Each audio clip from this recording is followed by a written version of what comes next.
जमीन के नीचे रोने वाली कौन है?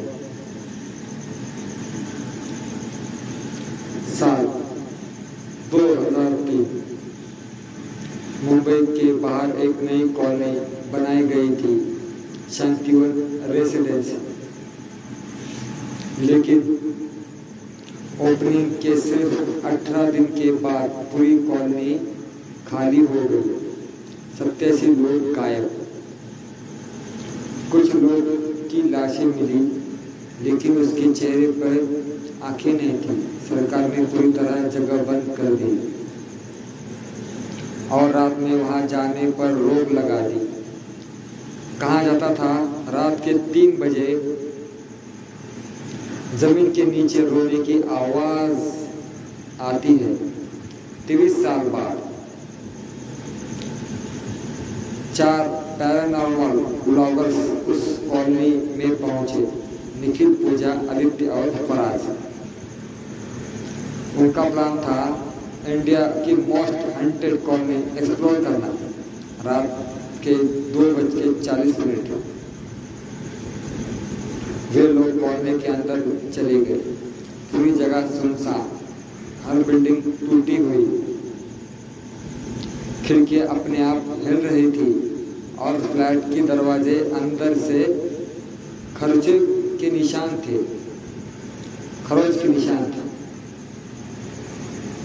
जैसे किसी ने बाहर निकलने की कोशिश की हो। पूजा धीरे से बोली, ये जगह सांस ले रही है। तभी पूरी कॉलोनी की स्ट्रीट लाइट अपने आप जल उठी और एक साथ सारे फ्लैट से बच्चे की रोने की आवाज आने लगी। फरोज काम गया, ये साउंड कहाँ से आ रही है? अभी आदित्य ने नीचे जमीन की तरफ टॉर्च मारी। मिट्टी हिल रही थी, जैसे नीचे कुछ बन रहा हो, चल रहा हो। अचानक एक फ्लैट की बालकनी से किसी औरत की परछाई दिखाई दी। लंबे बाल, सफेद चेहरा और बिना आंखों के। निखिल कैमरा जूम करने लगा, लेकिन अगले ही सेकंड वो औरत बालकनी से नीचे कूद गई। धड़म, चारों भागकर नीचे पहुंचे, लेकिन वहां कोई बॉडी नहीं थी, सिर्फ गीली मिट्टी थी और उस पर लिखा था नीचे मत जाना। तभी बिल्डिंग नंबर 13 का गेट अपने आप खुल गया और अंदर अंधेरा, पूरा अंधेरा। और कहीं ऊपर से कोई धीरे धीरे हंस रहा था। फराज बोला, ये बहुत गलत आइडिया यार, ये बहुत गलत आइडिया थी। लेकिन निखिल कंटेंट के लिए अंदर चला गया, बाकी लोग पीछे गए। बिल्डिंग के अंदर बदबू थी, सड़ी हुई लाशों जैसी। दीवारों पे छोटे हाथों से निशान बने थे और हर फ्लोर पर एक लाइन लिखी थी, वो नीचे है। तीसरे फ्लोर पर पहुंचे ही पूजा अचानक रुक गई। उसने धीरे से कहा, कोई मेरे कान में रो रहा है।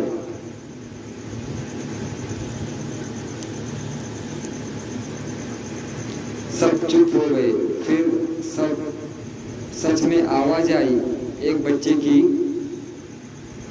बहुत पास से, मम्मी तुम मुझे बाहर निकालो। तभी फ्लोर अपने आप हिलने लगा और बीच का हिस्सा टूट गया। नीचे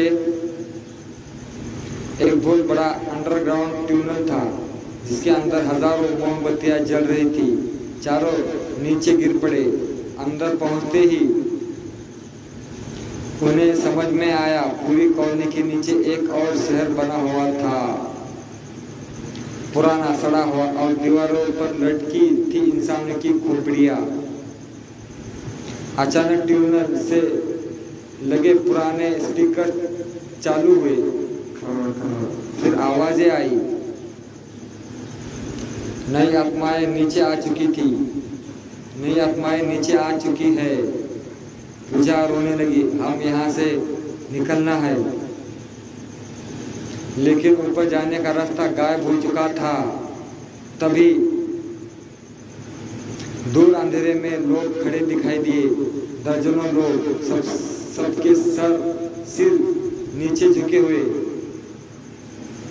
निखिल ने कैमरा जूम किया और उसके हाथ कांपने लगे। उन सबकी आंखें नोची हुई थी। अचानक सबने एक साथ सिर उठाया और चारों की तरफ देखने लगे। फिर वो धीरे धीरे उनकी तरफ चलने लगे। टक टक टक और टूटी हड्डियां घसीट रही हो। फराज चिल्लाया, भागो। चारों ट्यूनल में भागने लगे, लेकिन ट्यूनल खत्म ही नहीं हो रही थी।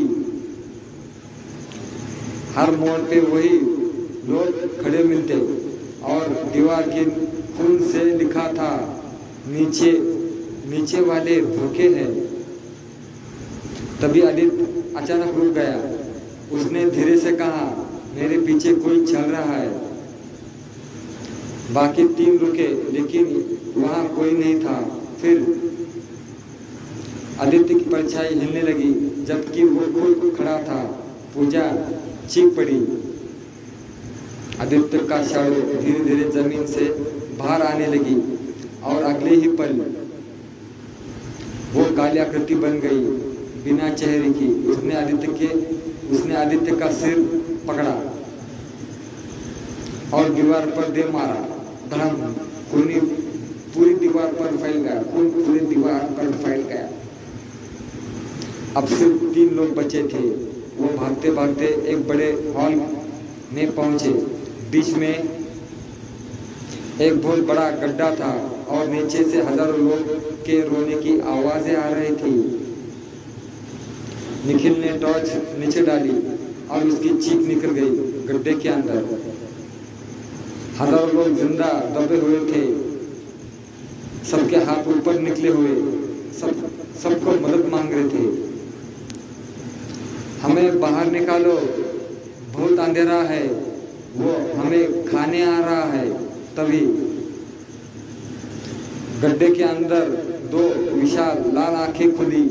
पूरा ट्यूनल कांपने लगा और नीचे एक बहुत बड़ा काला हाथ बाहर निकला,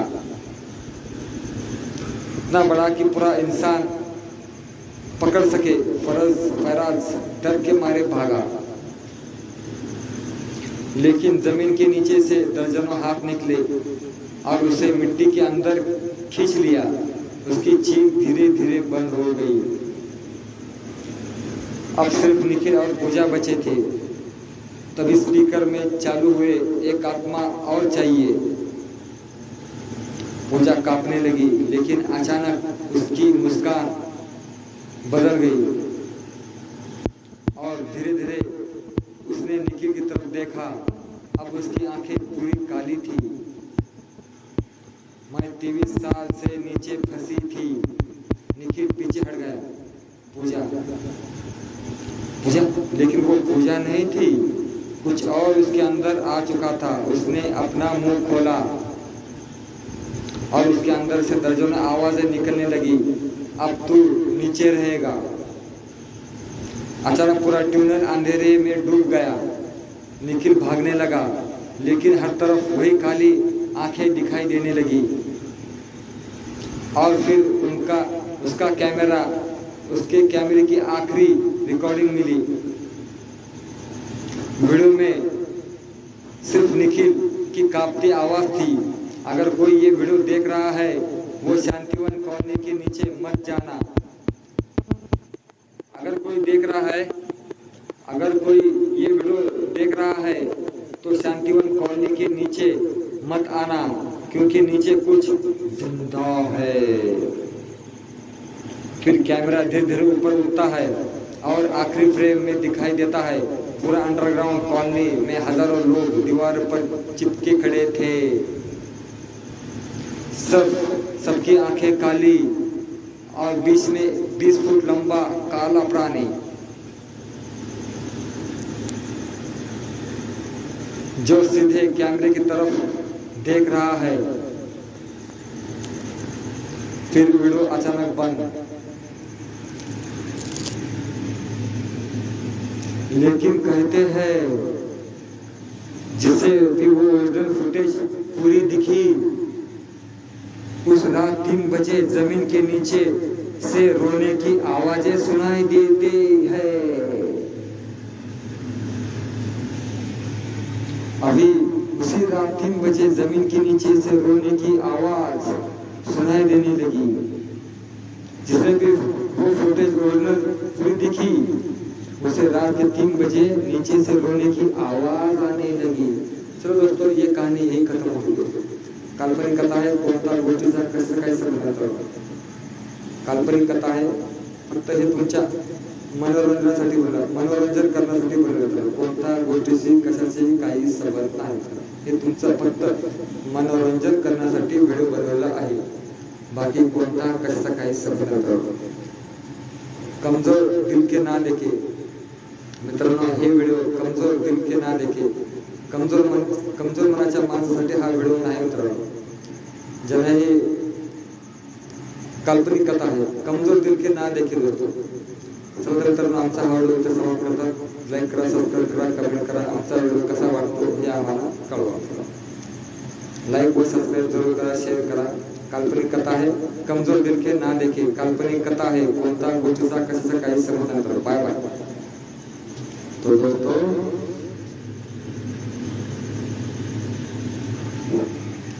जिसने भी ओरिजिनल फुटेज पूरी देखी, उसे रात के 3 बजे जमीन के नीचे से रोने की आवाज सुनाई देने लगी। चलो, यही कहानी यही खत्म होती है। बाय बाय दोस्तों।